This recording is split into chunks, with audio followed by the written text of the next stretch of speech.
Amine, il est vraiment cool, accessible. C'est vraiment quelqu'un qu'on peut contacter à n'importe quel moment. C'est comme, j'allais dire, c'est comme le grand frère dans les émissions. Bonjour, donc nous sommes coach et thérapeutes et nous accompagnons les femmes qui souffrent de solitude affective et qui ont envie de reprendre à la fois leur bien-être physique et émotionnel en main. Depuis 4 ans, donc, on accompagne les femmes dans cette transformation. Le plus gros problème qu'on avait, c'était trouver des clients. Développer une activité qui soit pérenne et qui ne dépende pas des aléas, en fait, que ce soit des transports ou du contexte économique. Et avant de trouver des clients, je dirais, on avait aussi un problème d'identité, c'est-à-dire qu'on ciblait un grand nombre de personnes et c'était voilà, l'une des choses qu'on a travaillé, l'identité, le service qu'on proposait et le type de personnes qu'on accompagnait. Ce problème-là, en fait, on l'a eu pendant 3 ans. On s'est laissé le temps parce que quand on se forme en fait pour être thérapeute, nos professeurs nous disaient que c'était pas à nous de trouver les clients, qu'on devait en fait laisser le bouche à oreille se faire. Donc en fait, dans un premier temps, quand on est débutant et quand on se lance, on fait confiance aux conseils de nos professeurs et c'est ce qu'on a fait. Sauf qu'on a vu que c'était pas assez en fait.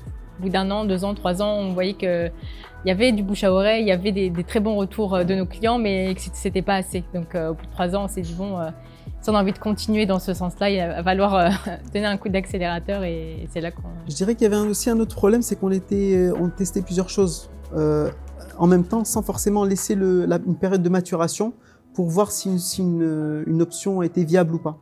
Et ça a été aussi l'un des problèmes a posteriori qu'on a constaté.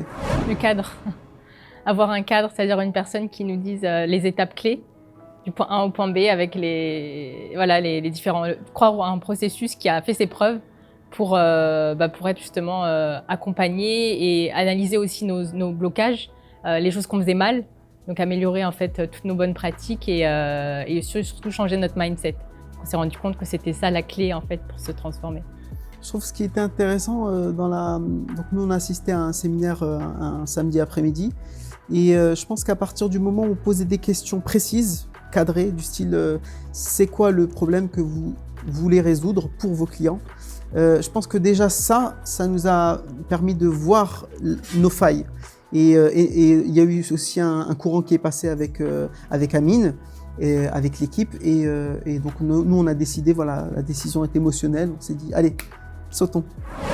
Premier résultat avant d'avoir commencé le programme, c'est d'avoir pu déjà trouver une cible client qui à la fois qui corresponde à nos valeurs et avec laquelle on s'entend très bien en fait. Donc créer une identité, trouver une cible vraiment claire et précise et répondre à un besoin douloureux et urgent. Et à partir de là, on a pu déjà remplir notre première retraite qui avait du mal à se vendre après 3 mois de tentatives infructueuses et puis ensuite créer une offre 100% en ligne pour accompagner donc des femmes à régler ce problème. Moi j'ai envie de dire que la grande différence, c'est la plus importante, c'est la disponibilité de l'équipe. Et ça c'est vraiment, j'ai envie de dire, le point clé différenciant d'Otake avec ce que j'ai pu voir hier, parce que je me suis fait coacher par différents types de groupes de coachs. Et la disponibilité, ça veut dire quoi? Ça veut dire que vendredi soir, j'ai décidé de me lancer sur tel outil, de lancer une offre, etc. Là, à ce moment-là, soit vendredi soir, soit le samedi, en tout cas dans les 24 heures, j'ai une réponse par rapport à mon problème bloquant. Comme je suis dans cette énergie-là, le fait d'avoir une réponse, ça me permet justement de rester sur cette énergie et de continuer cet effort-là.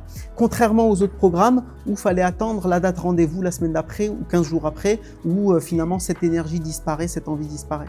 Donc je trouve que quelque part, Otake permet véritablement de mobiliser l'énergie de chaque personne au moment où elle a véritablement... C'est une sorte de Montessori en fait. Otake, c'est une sorte d'accompagnement Montessori pour adultes. Oui, c'est ça, je dirais la disponibilité quasi immédiate sur Messenger. Quand on avait une question, on posait à Amine notre question et très rapidement, on avait un retour, donc ce qui était super facile de continuer d'avancer dès qu'on avait un doute, un obstacle, une difficulté, de pouvoir avoir quelqu'un qui nous réponde très vite et de pouvoir continuer sur notre lancée, parce qu'il y a des moments où on est très motivé, on avance très vite, et il y a des moments où on stagne un peu, donc de pouvoir capitaliser sur ces moments pour accélérer et d'avoir une équipe qui nous réponde facilement. Ça, c'est... Il y a aussi un truc très important, c'est que vous avez beau avoir le bon mindset, vous avez beau faire les bons choix, il y a un moment quand vous êtes face à la réalité du terrain, c'est un peu les montagnes russes. Donc ça peut très bien marcher, comme vous pouvez faire une grosse erreur qui fasse tout foirer.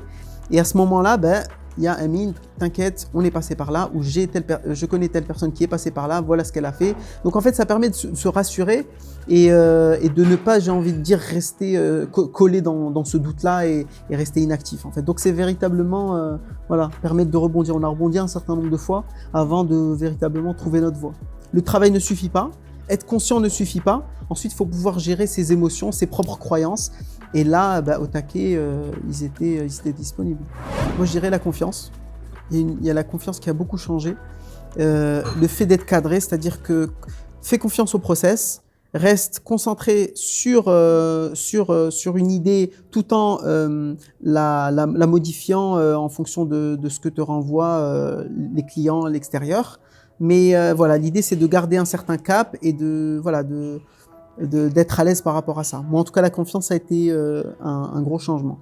La confiance, c'est aussi de pouvoir aussi changer de métier d'une certaine façon, puisque moi, j'en avais parlé avec l'équipe, c'était que jusqu'à présent, je connaissais que la vie en cabinet, donc j'avais du mal à voir un peu comment j'allais pouvoir accompagner des personnes en dehors du cabinet, donc sans les voir directement, sans pouvoir les toucher directement. Donc, ça m'a permis de changer aussi, de transformer mon métier et en fait d'aider encore plus de monde là où j'avais l'impression d'être limitée en fait à une ville ou à une zone géographique.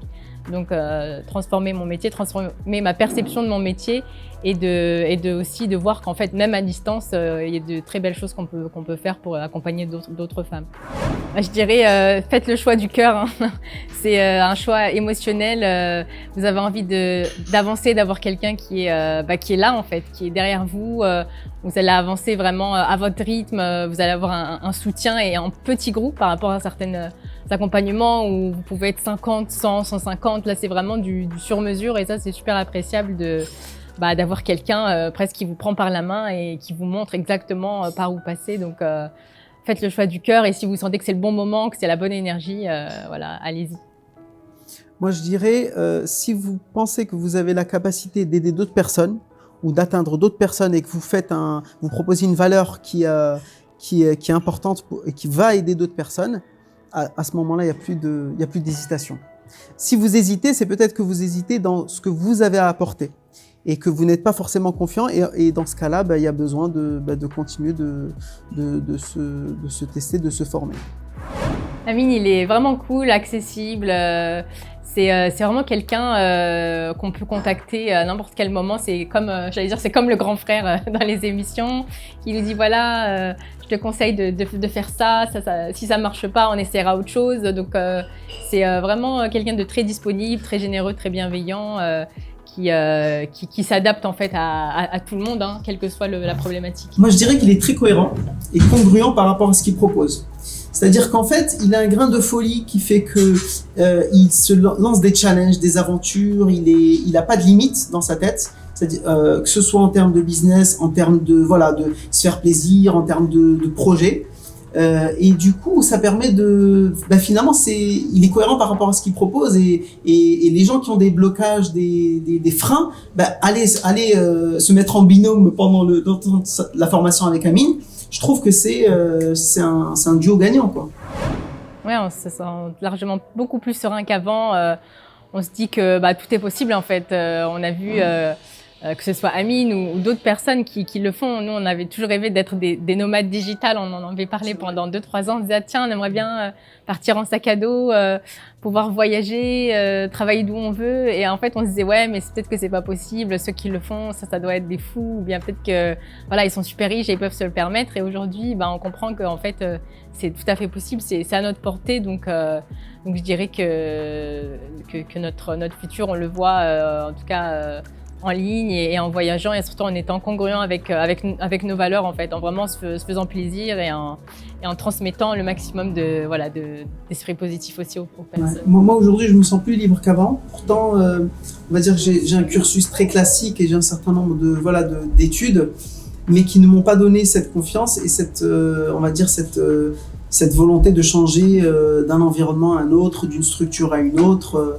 Donc je reviens encore une fois sur cette confiance en mes capacités, cette confiance aussi au monde, parce que je sais maintenant m'adresser aux autres pour véritablement leur permettre de se transformer. Donc je vois l'avenir avec confiance.